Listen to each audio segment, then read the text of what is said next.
Alors, on a de nombreuses raisons aujourd'hui de nous poser des questions en ce qui concerne les transformations possibles d'Homo sapiens dans un avenir proche, en relation avec la façon de naître.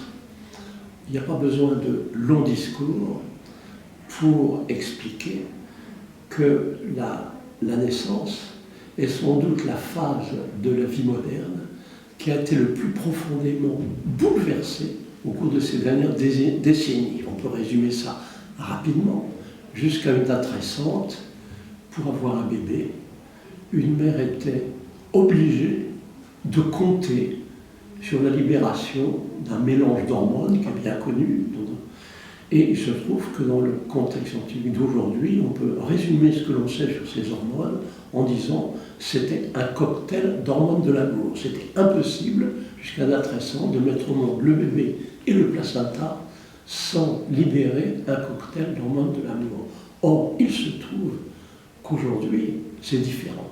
Aujourd'hui, nous sommes à l'ère de l'ocytocine synthétique, c'est-à-dire que l'hormone ocytocine qu'une femme est censée libérer pour accoucher, maintenant, eh bien, on peut facilement la remplacer par une perfusion, c'est très fréquent, ou bien beaucoup de femmes accouchent par césarienne, ce qui fait qu'on peut observer, à l'échelle planétaire, on peut observer qu'aujourd'hui, partout dans le monde, le nombre de femmes qui finalement mettent au monde leur bébé et le placenta, grâce à la libération d'un tel cocktail d'hormones de l'amour, ce nombre est en train de devenir insignifiant.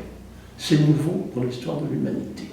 Rendre les hormones de l'amour inutiles, eh bien, ça semble être une question sérieuse et qui mérite d'être approfondie, et surtout, il faut prendre conscience de ce qui se passe.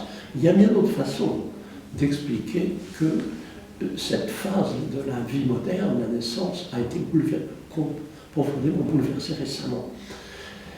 Il faut comprendre que, jusqu'à une date récente, tous les bébés naissaient par voie vaginopérinéale, par le périnéum, par les voies naturelles. Ils n'étaient pas exposés aux antibiotiques habituellement, qui n'existaient pas. C'est-à-dire que les bébés, dès la naissance, étaient très rapidement colonisés par des millions et des millions et des millions de bons microbes, des microbes familiers, parce que la mère et le bébé partagent les mêmes anticorps. Et on sait aujourd'hui que c'est très important, parce qu'aujourd'hui, on comprend que les milliards de microbes qui colonisent notre corps, en particulier la flore intestinale, jouent un rôle essentiel dans notre santé, dans nos comportements. C'était comme ça jusqu'à une date récente, et voilà que soudain, c'est différent. Beaucoup de bébés ne naissent plus par la voie vaginopérinéale, qui est très riche sur un plan bactériologique.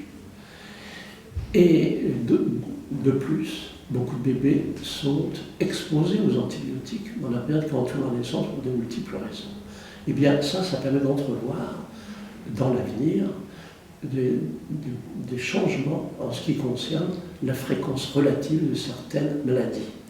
Donc, il suffit d'abord de réaliser à quel point on a perturbé cette courte phase de la vie moderne. Et d'autre part, il convient de rappeler que selon un très grand nombre de disciplines scientifiques, cette période de la vie, la naissance, cette courte période, est critique dans la formation de l'individu. Il suffit de réaliser cela pour poser les questions. D'autant plus qu'aujourd'hui, on connaît mieux les mécanismes de transformation des espèces. Jusqu'à présent, on ne pensait qu'aux mutations génétiques. Aujourd'hui, on a d'autres façons d'entrevoir les mécanismes de l'évolution, et on a d'autres raisons de penser que des transformations rapides d'Homo sapiens sont possibles. Alors, en particulier, on pourrait envisager beaucoup plus de dérégulation des systèmes immunitaires, en particulier plus de maladies allergiques, de maladies auto-immunes, comme le diabète de type 1, et puis d'autres conditions pathologiques. Tout devrait être chamboulé dans ce domaine-là, en ce qui concerne la santé, et puis beaucoup de transformations aussi en ce qui concerne le comportement, rendre inutile un système physiologique comme le système de l'ocytocine, eh bien, ça ne devrait que modifier les comportements. L'important actuellement, ce n'est pas de prévoir, ce n'est pas d'anticiper ce qui va se passer, mais c'est simplement de dire nous avons de bonnes raisons de nous poser des questions sur l'évolution d'Homo sapiens dans un avenir proche, en relation avec la façon dont naissent les bébés. Tout cela signifie que, malgré les progrès techniques, malgré la sécurité très grande de la césarienne moderne, c'est une sécurité qui est presque extraordinaire pour les gens de ma génération, bien, malgré cela, on a de bonnes raisons d'essayer de mieux comprendre les besoins de base de la femme qui accouche. On a des bonnes raisons d'essayer de perturber le moins possible le processus de l'accouchement. Alors, on se trouve là, en phase de difficulté, parce que c'est comme si soudain, aujourd'hui, il y avait deux façons de comprendre le processus de l'accouchement. Il y a la façon des physiologistes modernes, et puis il y a notre conditionnement culturel. Les physiologistes modernes nous disent, nous permettent de comprendre que l'accouchement c'est un processus involontaire, il n'est pas question de l'aider, mais au moins on peut le protéger contre tout ce qui pourrait le perturber, le gêner, l'inhiber. Voilà ce que nous disent les physiologistes. L'important, c'est de protéger un processus involontaire. Et puis, notre conditionnement culturel, c'est l'opposé. C'est une femme n'est pas capable d'accoucher sans aide. Elle a besoin d'aide. Elle a besoin, les mots-clés sont aider, contrôler, guider, etc., etc. Et donc, on est devant cette situation nouvelle. On doit dire que notre conditionnement culturel, qui s'est établi au cours des millénaires avec des croyances, des rituels transmis de génération en génération, nous a menés dans une impasse. Les bases de ce conditionnement, qui suggère qu'une femme n'est pas capable d'accoucher, expliquent la situation dans laquelle nous nous trouvons aujourd'hui. C'est pourquoi nous sommes dans cette situation qu'on peut qualifier de situation qui nous a amenés au fond d'un abîme, pour dire nous sommes au fond d'un abîme, et nous demander comment en sortir.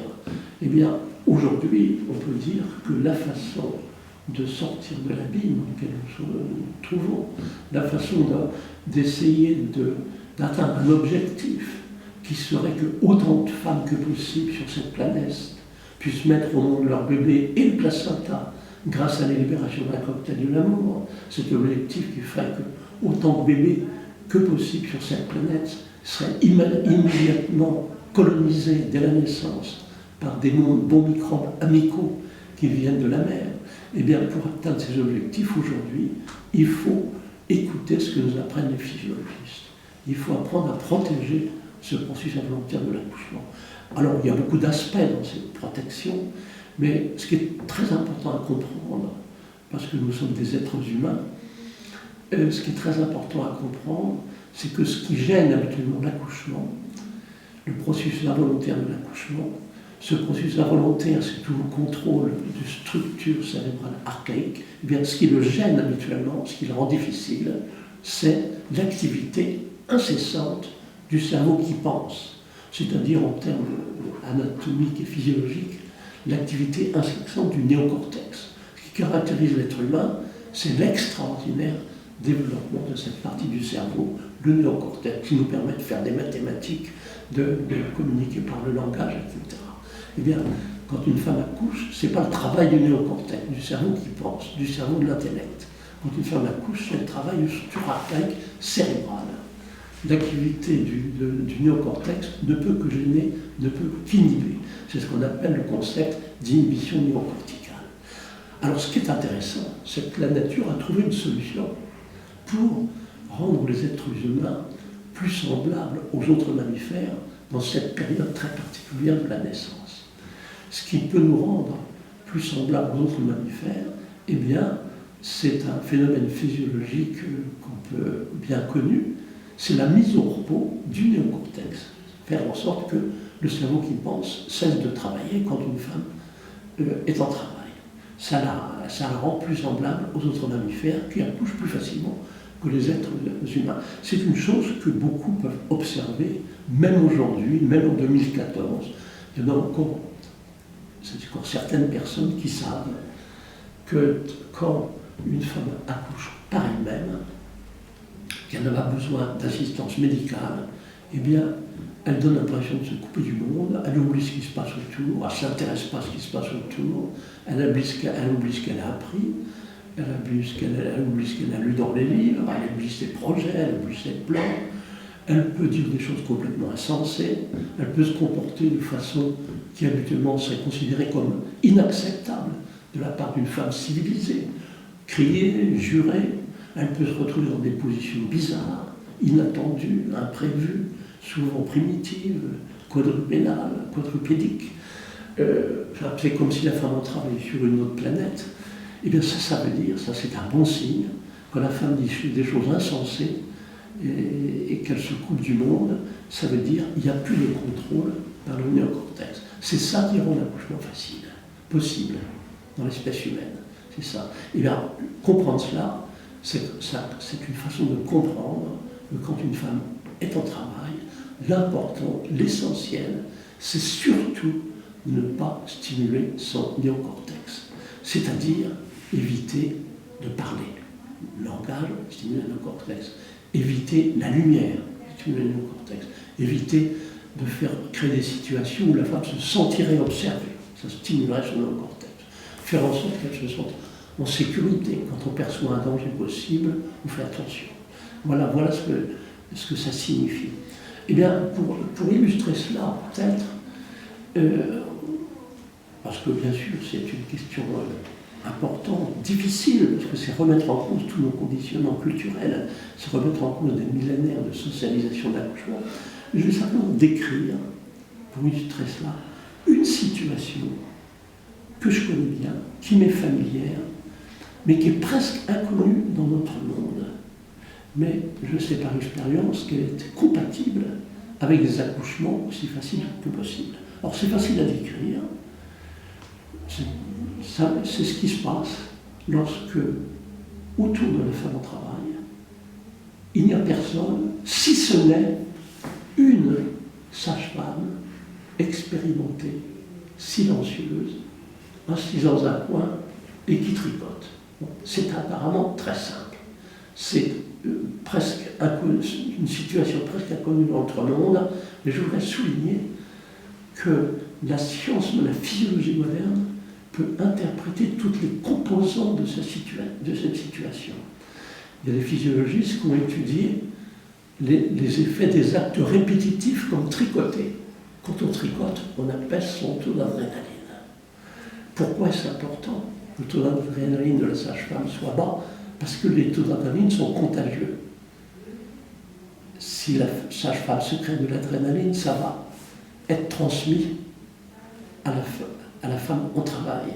Et si la femme au travail sécrète de l'adrénaline, elle ne pourra pas sécréter de l'ocytocine, c'est-à-dire ça va bloquer l'accouchement. Eh bien, ce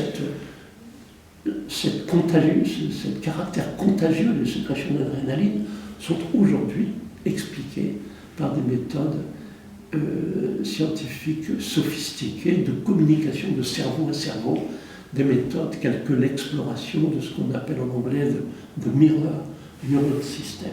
Donc, on a besoin de la science pour expliquer ça aujourd'hui, ce qui pourrait être du bon sens. Donc on comprend l'importance de la sage-femme qui tricote dans son coin. Et on a dit une sage-femme, c'est important. C'est important. Parce que la femme qui accouche a beaucoup plus de risque de se sentir observée s'il y a plusieurs personnes autour. Ça se savait dans certaines sociétés traditionnelles. C'est à redécouvrir grâce à la science moderne. Et puis on a dit une sage-femme expérimentée.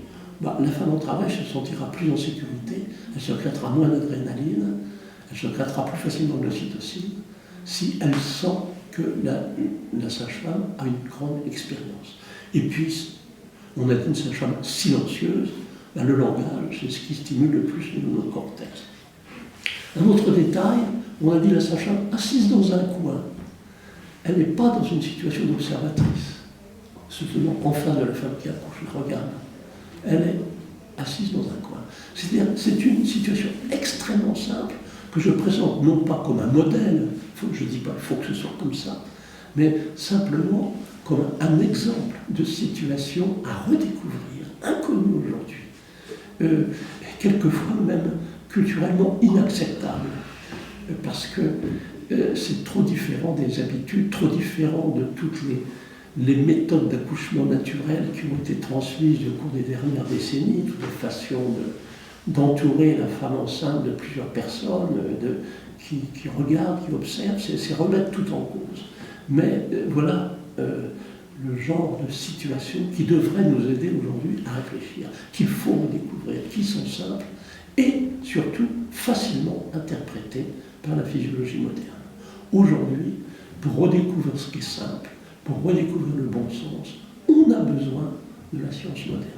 Rappelons à ce sujet, et comme raison d'optimisme, qu'il y a 50 ans, personne ne savait qu'un nouveau-né a besoin de sa mère. Quand j'étais, il y a 60 ans exactement, en 1953, j'étais étudiant en médecine dans une maternité parisienne, eh bien, j'ai jamais entendu parler d'une mère qui, après avoir accouché, aurait dit « Est-ce que je gardais mon bébé contre moi ?» Jamais. Le conditionnement culturel était trop fort, des millénaires de séparation, mère-bébé à la naissance, section immédiate du cordon, etc. Et puis pendant le séjour à la maternité, la mère et le bébé, les bébés étaient dans une nurserie, pendant le séjour à la maternité, les mères étaient ailleurs. Personne n'avait pensé qu'ils pourraient être ensemble. Il a fallu la science moderne qui, avec des perspectives multiples d'une grande diversité, a montré dans les années 70 un nouveau-né a besoin de sa mère. Ben voilà où nous en sommes aujourd'hui.